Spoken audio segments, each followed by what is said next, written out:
Hello guys, మనకి IPL 2025 season సంబంధించి actions అయితే కంప్లీట్ అయిపోయినాయి.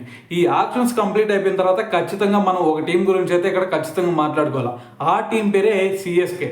ఎందుకంటే వీళ్ళకి ఆల్రెడీ అంతకుముందు ఒక అలవాటు అయితే ఉంది.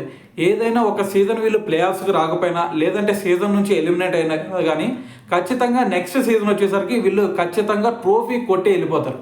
సో మరి ఇటువంటి సిచ్యువేషన్ ఉన్నప్పుడు లాస్ట్ టైం చూసుకుంటే వీళ్ళు ఆర్సీబీ మీద ఓడిపోయి ప్లే ఆఫ్స్కి కూడా వీళ్ళు రాకుండా వెనక్కి వెళ్ళిపోయారు.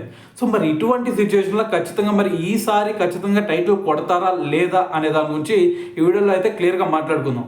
అయితే ఫస్ట్ మరి వీళ్ళు టైటిల్ కొడతారా లేదా అంటే ఫస్ట్ వీళ్ళ ప్లేయింగ్ టోల్ ఎలా ఉండబోతుంది, దాని తర్వాత అపోజిషన్స్లో మరి ప్లేయింగ్ టోల్ ఎలా ఉంది అనే దాని గురించి ఒక ఐడియా వస్తే ఆటోమేటిక్గా వీళ్ళు టైటిల్ కొట్టే సత్తా వీళ్ళ దగ్గర ఉందా లేదా అనేది మనకైతే ఒక ఐడియా అయితే వచ్చేసింది. అయితే మరి ఈ ప్లేయింగ్ టోల్లో సిఎస్కేలో చూసుకుంటే ఆల్రెడీ మన అందరికీ తెలుసు, అంతకుముందు వీళ్ళు కేవలం 65 కోట్లు పెట్టి 5గురిని అయితే రిటైన్ చేసుకున్నారు. దాని తర్వాత ఆక్షన్లోకి వెళ్ళిన తర్వాత 55 కోట్లకే వీళ్ళు 20 మంది ప్లేయర్స్ని కొన్నారు. సో మరి ఇటువంటి సిచ్యువేషన్లో మరి ఎటువంటి పెద్ద ప్లేయర్ను కూడా వీళ్ళు ఆక్షన్లో అయితే తీసుకోలేదు. మరి ఇటువంటి సిచ్యువేషన్లో మరి వీళ్ళకి ట్రోఫీ కొట్టే సత్తా ఉందా లేదా అనేదే ఇక్కడ మ్యాటర్. సో అయితే ఇక్కడ మరి 12 మెంబర్స్ని అయితే నేను పిక్ చేసుకోబోతున్నాను. కానీ ఈ 12 మెంబర్స్లో కూడా అసలు ఎందుకు పిక్ చేసుకున్నాను వీళ్ళని మాత్రమే అనేదానికి మీకైతే చివరిలో అయితే చెప్తాను. సో మరి ఈ ప్లేయర్స్ని ఎందుకు తీసుకున్నాను అనేది ఖచ్చితంగా మీకు తెలియాలి.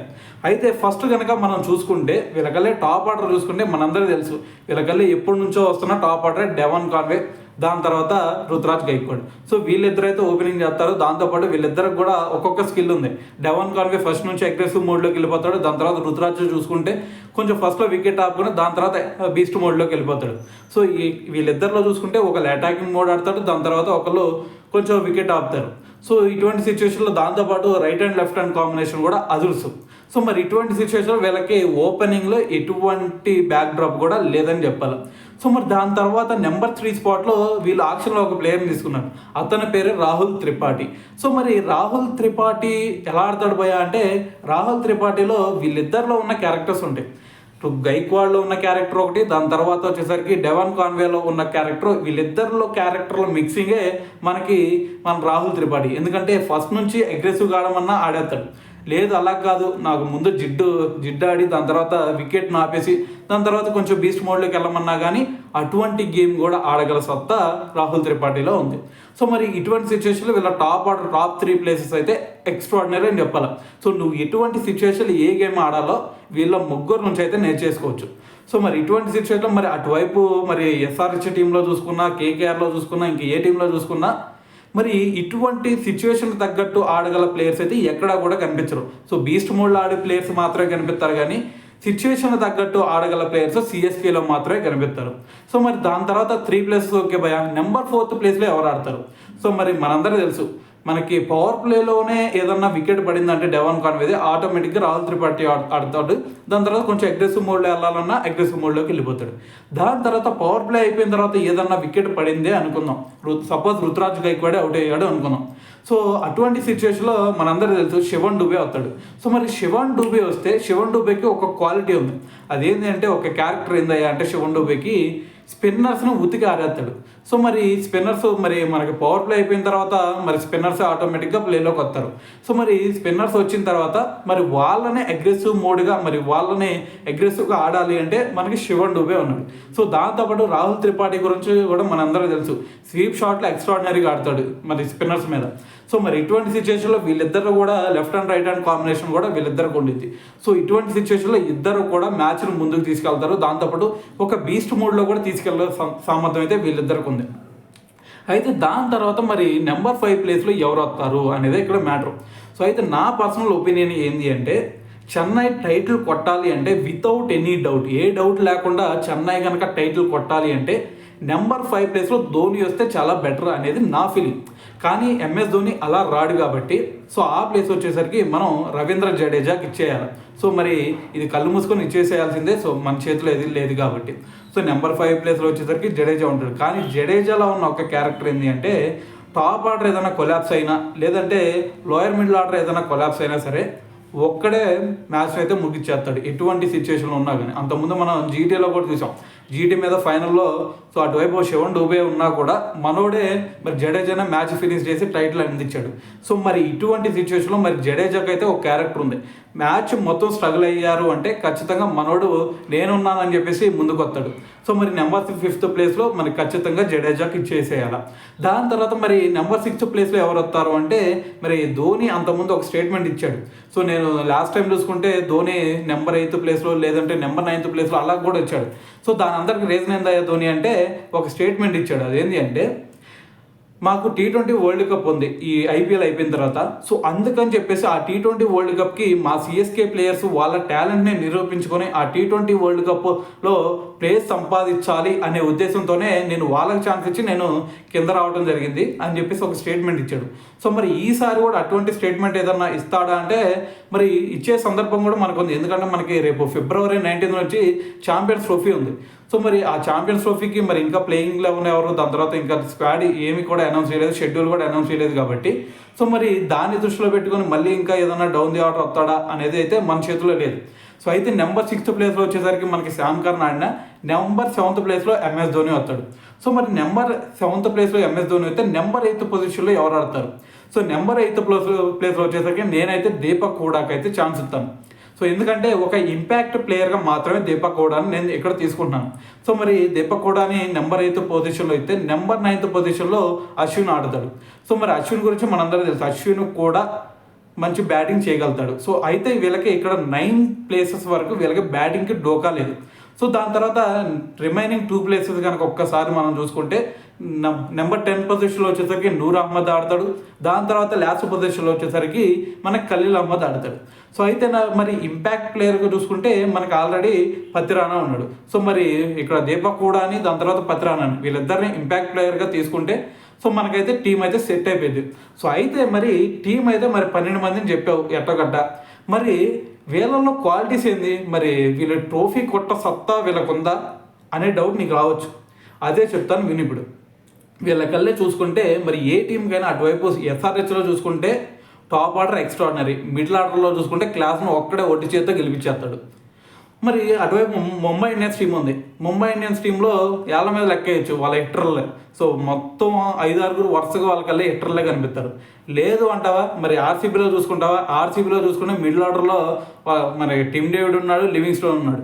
వాళ్ళిద్దరిని చూస్తేనే సరిపోయింది. సో మ్యాచ్ని ఈజీగా ఫినిష్ చేస్తారని చెప్పేసి, అది కూడా మనకి బెంగళూరులో అయితే ఈజీగా ఫినిష్ చేసేస్తారు అని చెప్పేసి. సో మరి అటువైపు అంత స్ట్రాంగ్ బ్యాటింగ్ లైన్ పెట్టుకొని మరి వీళ్ళు ఈసారి ట్రోఫీ కొట్టగలుగుతారా వాళ్ళని ఎదిరించి అనే కదా మీ డౌట్. సో అదే చెప్తాను విను. ఎప్పుడైనా సరే టీంకి వాళ్ళు ట్రోఫీ కొట్టాలన్నా కానీ మ్యాచ్ గెలవాలన్నా కానీ బ్యాటింగ్, బౌలింగ్, దాని తర్వాత వచ్చేసరికి మిడిల్ ఆర్డర్లో ఫినిష్ చేయగల సత్తా ఉన్న బ్యాట్స్మెన్స్ మాత్రమే కావాలా. అయితే మరి వీళ్ళకల్లే సిఎస్కేలో చూసుకుంటే మనం ఎప్పుడు కూడా ఒక స్ట్రాటజీ చూస్తాం.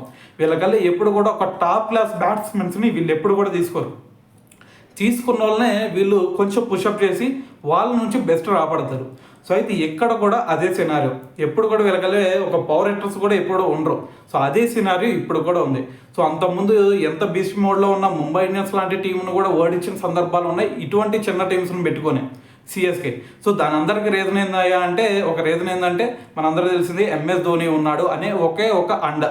సో మరి ఇక్కడ కనుక వీళ్ళ 12 ప్లేయర్స్లో చూసుకుంటే మనం ఒక్కసారి ఫస్ట్ టాప్ ఆర్డర్లో చూసుకుంటే ముగ్గురు కూడా డిఫరెంట్ టైప్స్ ఆఫ్ బ్యాట్స్మెన్స్ ఉన్నారు. సో వీళ్ళకి టాప్ ఆర్డర్ నుంచి అయితే ఎటువంటి డోకా లేదు. సో దాని తర్వాత మిడిల్ ఆర్డర్లో వచ్చేసరికి మరి ఒక హిట్టర్ ఖచ్చితంగా కావాల్సిందే. మరి హిట్టర్లు ఎవరన్నా ఉన్నారా అంటే వీళ్ళకల్లే ఖచ్చితంగా ఒక నలుగురు హిట్టర్లు అయితే పేర్లో చెప్పేయచ్చు. శివన్ డూబే ఒక హార్డ్ హిట్టింగ్ ఎబిలిటీ. సో మరి శివన్ డూబేని హార్డ్ హిట్టింగ్ అంటున్నావు కదా, మరి మ్యాచ్లో ఏదన్నా ఎటువంటి సిచ్యువేషన్లో ఉన్నా కానీ మ్యాచ్ని తిప్పగలుగుతాడా అంటే అంత క్లారిటీ అయితే నేను ఇవ్వలేను. ఎందుకంటే శివన్ డూబే ఒక హార్డ్ హిట్టరే, కానీ మ్యాచ్ని ఎటువంటి సందర్భంలో అయినా మ్యాచ్ని గెలిపిస్తాడంటే ఆ భరోసా అయితే నేను ఇవ్వలేను. కానీ వీళ్ళకల్లే మరి ఇంకా నెక్స్ట్ శ్యామ్ కర్న్ ఉన్నాడు. సో మరి శ్యామ్ కర్న్ అయినా సరే ఎటువంటి సిచ్యువేషన్లో అయినా సరే మ్యాచ్ని తిప్పగలుగుతాడంటే సో అది కూడా నేను అంత భరోసా అయితే ఇవ్వలేను. కానీ వీళ్ళకల్లే ఎంఎస్ ధోని లాంటి ఒక హార్డ్ హిట్టర్ ఉన్నాడు. సో మరి ఎటువంటి సిచ్యువేషన్లో అయినా సరే మ్యాచ్ని తిప్పగలుగుతాడంటే దాదాపు 10 మ్యాచెస్లో చూసుకుంటే దాదాపు 6 to 7 మ్యాచెస్ ఖచ్చితంగా మ్యాచ్ ఎటువంటి సిచ్యువేషన్లో ఉన్నా కానీ ఖచ్చితంగా 10 మ్యాచెస్లో 7 మ్యాచెస్ని సిఎస్కేకి అనుకూలంగా తిప్పగలిగే సత్తా ఎంఎస్ ధోనిలో ఉంది అని అయితే నేను చెప్తాను. 10కి 10 మ్యాచెస్ మ్యాచ్ని గెలిపిస్తాడు అని అయితే నేను చెప్పను. కానీ 10లో 7 మ్యాచెస్ 6 మ్యాచెస్ అయితే ఖచ్చితంగా చెన్నైని విజేతగా అయితే నిలబెట్టగలుగుతాడు. సో అది కూడా తన పవర్ హిట్టింగ్ ఏందో మీ అందరికీ తెలుసు. చివరి ఓవర్లో వచ్చి కూడా దాదాపు ఒక 2-3 సిక్స్లు అయితే ఈజీగా కొట్టగలుగుతాడు. సో మరి ఇటువంటి పవర్ హిట్టర్ ఉన్నప్పుడు సో మిగతా హిట్టర్లో ఎవరో కూడా అవసరం లేదు అని అయితే నేను చెప్తాను. సో మరి శామ్ కర్న్ ఉన్న హార్డ్ హిట్టరే, దాని తర్వాత డూబే చూసుకున్న హార్డ్ హిట్టరే, సో దాంతోపాటు మనకి దీపక్ హూడా చూసుకున్నా కూడా ఒక హార్డ్ హిట్టరే. సో మరి వాళ్ళు ముగ్గురు మ్యాచ్ని ఫినిష్ చేస్తారా అంటే అదైతే చెప్పలేం, కానీ ఒక హార్డ్ హిట్టింగ్ అయితే చేయగలుగుతారు. సో మరి ఇటువంటి సిచ్యువేషన్లో మరి ఎంఎస్ ధోని వాళ్ళకి గనక కలిశాడు అంటే మనందరం ఇక మనం ఫిక్స్ అయిపోవచ్చు, మ్యాచ్ ఈజీగా చెన్నై కొట్టిద్దిరా అని చెప్పేసి. సో ఓకే భయ్య, మరి నువ్వు చెప్పినట్టు టాప్ ఆర్డర్ బాగుంది, మిడిల్ ఆర్డర్ కూడా ఎక్స్ట్రాడినరీగా ఉంది, ఎంఎస్ ధోనిని చూసుకొని నువ్వు ఇదంతా చెప్తున్నావు అనుకున్నావే అనుకో. మరి బౌలింగ్ ఎవడేస్తాడు, బౌలింగ్ వచ్చేస్తావా, అదే చెప్తాను విను. బౌలింగ్లో చూసుకుంటే వీళ్ళ కల్లే ఫస్ట్ బౌలింగ్ అటాక్లో చూసుకుంటే లెఫ్ట్ ఆర్మ్ పేసర్సే 2 ఉన్నారు. సో దాంట్లో వచ్చేసరికి ఖలీల్ అహ్మద్ ఉన్నాడు, దాని తర్వాత వచ్చేసరికి మరి శామ్ కర్న్ రూపంలో ఒక మంచి పేసర్ ఉన్నాడు. సో దాంతోపాటు మరి డెత్ ఓవర్లో చూసుకుంటే మరి పత్తిరానా అంటే మనందరూ తెలుసు సిఎస్కేకి ఒక వెన్నుముక్క లాంటి వాడు బౌలింగ్కి అని చెప్పేసి. సో మరి ఇటువంటి సిచ్యువేషన్లో మరి పేస్ అటాక్ గురించి మనం చెప్పాల్సిన అవసరం లేదు. సో ముగ్గురు కూడా ఒక మంచి ఎక్స్పీరియన్స్ ఉంది. దాని తర్వాత మరి ఎటువంటి టైంలో ఎటువంటి బౌలింగ్ వేయాలి అనేది కూడా ముగ్గురు కూడా ఒక ఐడియా ఉంది. సో మరి దాంతోపాటు మరి ఎంఎస్ ధోని వికెట్స్ అనుమాల నుంచి కొన్ని సజెషన్స్ కూడా ఇవ్వగలుగుతాడు కాబట్టి సో అది ఇది కనుక కొంచెం కలిపితే ఆటోమేటిక్గా ఎటువంటి అపోజిషన్ అయితే అయినా సరే వీళ్ళు ఢీ కొట్టగలుగుతారు. దాని తర్వాత మరి ఓకే పేస్ అటాక్ నువ్వు చెప్పినట్టే ఎంఎస్ ధోని కొన్ని సూచనలు ఇచ్చి లేదంటే ఫీల్డింగ్ కొంచెం మార్చి ఎట్టగట్ట చేసి మరి క్యాచ్లు పట్టు లేదంటే ఇంకా వికెట్లు తీసి ఎట్టగట్ట అవుట్ చేస్తారు. మరి స్పిన్ అటాక్ ఎలా ఉంది, మరి మిడిల్లో మనకు కావాల్సింది స్పిన్ అటాక్. మరి స్పిన్ అటాక్ ఎలా ఉంది భయ్య అంటే స్పిన్ అటాక్ గురించి చెప్తా విను. స్పిన్ అటాక్లో మనందరూ తెలుసు నూర్ అహ్మద్, జడేజా, అశ్విన్. సో మరి ఈ ముగ్గురు ట్రయో కనుక మనం చూస్తే ఇటువంటి స్పిన్ అటాక్ వేరే ఏ టీంలో కూడా లేదు అనేది నేను చెప్తాను.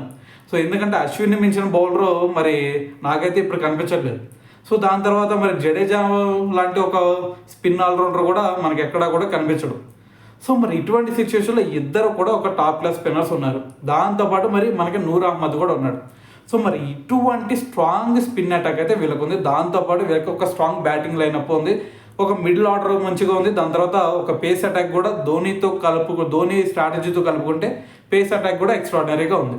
సో అయితే మరి నాకు ఇక్కడ మీ అందరికి ఒక డౌట్ రావచ్చు, నువ్వు పేస్ అటాక్ గురించి అంతగా స్ట్రాంగ్గా చెప్పలేకపోతున్నావు కదా భయ్య. మరి ఖలీల్ అహ్మద్ చూసుకున్నా శామ్ కర్న్ చూసుకున్నా వాళ్ళిద్దరూ కూడా టఫ్గా వేసే బౌలర్స్ కాదు, కానీ బౌలింగ్ మంచిగా వేస్తారు. కానీ ఎటువంటి సిచ్యువేషన్లో అయినా సరే మ్యాచ్ని తిప్పగలుగుతారా అంటే నువ్వు చెప్పలేకపోతున్నావు. మరి వీళ్ళు ట్రోఫీ ఎట్టగొడతారు అనుకుంటున్నావు భయ్య అని నీకు ఒక డౌట్ రావచ్చు. ఒకటి చెప్తాను నేను, వీళ్ళు 2008 నుంచి అయినా సరే వీళ్ళకి ఎప్పుడు కూడా ఒక స్ట్రాంగ్ పేస్ అటాక్ ఎప్పుడు కూడా ఉండదు. సో మహా అయితే వీళ్ళకల్లే చూసుకుంటే అంతకుముందు ఫస్ట్ ఐపీఎల్లో 2008లో చూసుకుంటే మన్ప్రీత్ గోని. సో అతను ఇండియాకు కూడా ఫస్ట్ డిపార్ట్ చేయకుండా తను తీసుకొచ్చి మరి తనతో bowling first face attack start చేసిన సందర్భాలు కూడా ఉన్నాయి. దాని తర్వాత మనకి ఆల్బీ మోర్కల్ లాంటి ఒక బౌలింగ్ ఆల్రౌండర్ను కూడా సో మరి మ్యాక్సిమం అయితే బ్యాటింగ్ ఆల్రౌండర్ అనేది చెప్పాలి. సో మరి అటువంటి ఒక బ్యాటింగ్ ఆల్రౌండర్తో కూడా ఎంఎస్ ధోని బౌలింగ్ స్టార్ట్ చేసిన సందర్భం కూడా ఉన్నాయి. సో దాని తర్వాత ఇంకేదన్నా బెస్ట్ బౌలర్స్ ఎవరన్నా ఉన్నారా అంటే మకాయ్ యాంథనీ, లేదంటే ఇల్ఫనాస్, లేదంటే మనకి డగ్గీ బౌలర్. సో వీళ్ళు తప్ప వీళ్ళకల్లే టాప్ క్లాస్ బౌలర్స్ ఎప్పుడు కూడా దొరకరు వీళ్ళకల్లే. సో వీళ్ళు చేసేది ఏంది అంటే వీళ్ళు కేవలం ఒక మీడియం పేస్ బౌలర్లను లేదంటే ఇంకా అటు ఇటు ఉన్న బౌలర్లను మాత్రమే వీళ్ళు తీసుకుంటారు. సో వాళ్ళ నుంచి బెస్ట్ రాబట్టి సో మ్యాచ్ని గెలిపించిన సందర్భాలే మనం చూస్తాం అంతకుముందైనా సరే. సో మరి ఇటువంటి సిచ్యువేషన్లో వీళ్ళకల్లే ఎటువంటి టాప్ క్లాస్ ప్లేయర్స్ అవసరం లేదు ఫాస్ట్ బౌలింగ్లో. మామూలుగా మనకి వీళ్ళకి ఒక అటు ఇటుగా వేసే బౌలర్స్ మాత్రమే సరిపోతారు. అటువైపు మనకి శామ్ కర్న్ చూసుకున్నా మనకి బ్యాటింగ్ ఆల్రౌండర్. సో అంతకుముందు ఆల్బీ మోర్కల్ ఎలాగో సో ఆ ప్లేస్ని రీప్లేస్ చేసే బౌలరే మనకి శామ్ కర్న్. సో మరి ఇటువంటి సిచ్యువేషన్లో మరి శామ్ కర్న్ హార్డ్ హిట్టింగ్ చేయగలుగుతాడు, ఇటువైపు చూసుకుంటే బౌలింగ్ కూడా మంచిగా వేయగలుగుతాడు. సో అతనితోనే ఇక్కడ కూడా మరి బౌలింగ్ అయితే స్టార్ట్ చేసే సందర్భాలు కూడా మనకు కనిపిస్తూ ఉంటాయి. సో దాని తర్వాత ఖలీల్ అహ్మద్ గురించి మనందరూ తెలిసిందే. సో ఖలీల్ అహ్మద్ కొంచెం బీస్ట్ మోడ్లోకి వెళ్ళాడంటే వికెట్లు ఈజీగా తీసేస్తాడు. సో మరి బుమ్రా అటువైపు ముంబై ఇండియన్స్లో చూసుకుంటే బుమ్రా లాంటి బౌలర్ ఉన్నాడు, లేదంటే అటువైపు ఆర్సీబీలో చూసుకుంటే హేజల్వుడ్ లేదంటే భూవీ లాంటి బౌలర్స్ ఉన్నారు. సో మరి వాళ్ళని తట్టుకొని వీళ్ళు నిలబడతారా అంటే అవసరం లేదు. అంతకుముందు రాజస్థాన్ ఫస్ట్ ఐపీఎల్లో రాజస్థాన్ రాయల్స్ మీద ఆడేటప్పుడైనా ఇటువంటి మనకి పేస్ అటాక్ లేదు. దాని తర్వాత మరి థర్డ్ సీజన్లో మరి ట్రోఫీ కొట్టిన సందర్భంలో కూడా ఇటువంటి బౌలింగ్ లైనప్ అయితే ఎప్పుడు కూడా లేదు. సో వీళ్ళకల్లే చేసేది ఏంటంటే ఫస్ట్ వీళ్ళు ఒక మంచి ప్లేయర్స్ని తీసుకుంటారు, వాళ్ళ నుంచి బెస్ట్ రాబడతారు. ఇంకా అంతకంటే కావాలంటే ముఖేష్ చౌదరి ఉన్నాడు. సో ఖలీల్ అహ్మద్ ప్లేస్లో అతనైనా తీసుకొచ్చి ఆడేయచ్చు. అంతకుముందు సీజన్ చూసుకుంటే వీళ్ళు ట్రోఫీ కొట్టిన సీజన్లో ముఖేష్ చౌదరిని కూడా తీసుకొచ్చి ఆడిచ్చిన సందర్భం కూడా మనం చూసాం. సో మరి ఇటువంటి సిచ్యువేషన్లో మరి ఎటువంటి వీళ్ళకి పేస్ అటాక్ ఎలా ఉంది అనేది మెయిన్ కాదు. వెనకమాల ధోని ఉన్నాడు. సో ఆ రూల్స్ బట్టే వీళ్ళు బౌలింగ్ వేయడం జరిగింది. దాంతోపాటే వీళ్ళకి ఫీల్డ్ సెటప్ కూడా ఉండిద్ది. సో దీన్ని ఎవరు ఓకే అన్నా కాదన్నా ఇదైతే వాస్తవాన్ని అయితే చెప్పాలి. సో అయితే మరి వీళ్ళు మరి ఈసారి టైటిల్ కొడతారా అంటే దాదాపు 99% వీళ్ళు ప్లే ఆఫ్స్కి వెళ్ళే ఛాన్సెస్ ఉన్నాయి. దాని తర్వాత ట్రోఫీ కొట్టే ఛాన్సెస్ కూడా 99% ఉన్నాయి అని అయితే చెప్పుకోవాలి. అయితే మరి ఈ పిక్ చేసావు కదా భయ్య, అసలు ఇక్కడ చూస్తే మరి యంగ్స్టర్స్కి ఎవరికి నువ్వు ఛాన్స్ ఇవ్వా? మరి ఇటువంటి ప్లేయింగ్ రోల్నే నువ్వు ఎందుకు తీసుకున్నావు భయ్య అనే డౌట్ నీకు రావచ్చు. సో దానికి చెప్తాను విను. సో ఫస్ట్ నేను ఇక్కడ ఈ ప్లేయింగ్ రోల్ తీసుకోవడానికి మెయిన్ రీజన్ ఏంటి అంటే అపోజిషన్స్ని బేస్ చేసుకొని నేను ఈ ప్లేయింగ్ రోల్ని తీసుకున్నాను. ఎందుకంటే ఎస్ఆర్హెచ్ టీంలో చూసుకుంటే బీస్ట్ మోడ్లో ఆడే ప్లేయర్స్ వాళ్ళు. దాని తర్వాత ముంబై ఇండియన్స్లో చూసుకుంటే వరుసగా 6 టాప్ క్లాస్ ప్లేయర్స్ అని చెప్పొచ్చు. ఆర్సీబీలో చూసుకున్న సేమ్ పరిస్థితి. సో మరి వాళ్ళందరినీ ఢీ కొట్టాలి అంటే ఖచ్చితంగా ఇక్కడ ఎక్స్పీరియన్స్ ప్లేయర్స్ కావాలి. సో ఎక్స్పీరియన్స్ ప్లేయర్స్ కాకుండా నేను మొన్న ఈ మధ్య డొమెస్టిక్ సీజన్లో మంచి పర్ఫార్మెన్స్ చేశారని చెప్పేసి వాళ్ళని తీసుకొస్తాను, సో యంగ్స్టర్స్కి ఛాన్స్ ఇస్తాను అంటే టైటిల్కి నువ్వు ఛాన్స్ ఇచ్చేయాలి. సో టైటిల్ మాకు అవసరం లేదు, సో యంగ్స్టర్స్కి వస్తే చాలు అనేదే అయితే ఇక్కడైతే నువ్వు చూసుకోవాల్సి ఉంటుంది. సో టైటిల్ వాళ్ళని బీట్ చేసి ఖచ్చితంగా టైటిల్ కొట్టాలి అంటే ఖచ్చితంగా ఈ ప్లేయింగ్ వల్లే మాత్రమే వీళ్ళు ఫాలో అవ్వాల్సి ఉంటుంది. సో అయితే మరి ఈ అనాలిసిస్ మీద దీని తర్వాత అసలు సిఎస్కే ఈసారి ప్లే ఆఫ్స్కి వెళ్ళి టైటిల్ కొట్టిద్దా లేదా అనే దాని గురించి మీరేమనుకుంటున్నారో కామెంట్ చేసేయండి.